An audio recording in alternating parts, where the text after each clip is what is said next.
In this video, we're going to have a quick look at some of the features of Microsoft's equation editor and a few shortcuts that might make using it a little slicker.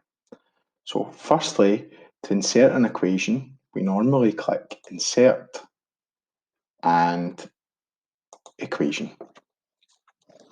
There's actually a keyboard shortcut for this. If you simply type Alt and equals, the equation will pop straight into your document.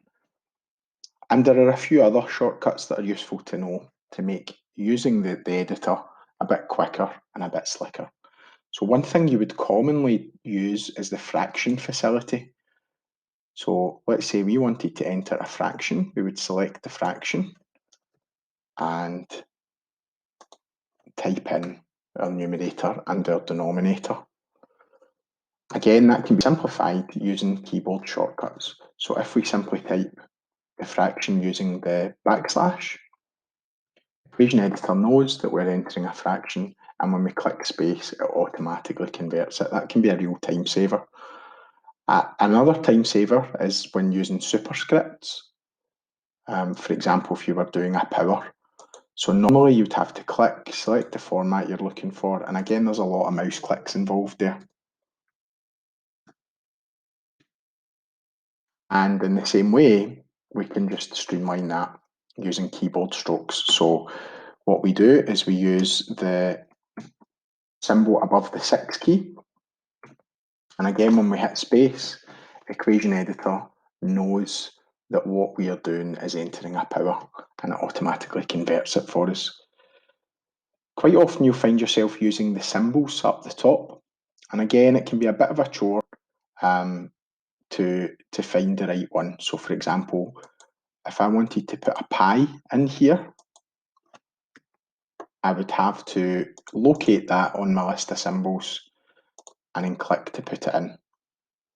But if you hover over a symbol, you see it's associated keyboard shortcut. So in this case, a / and then the letters pi, pi, will insert pi into my formula.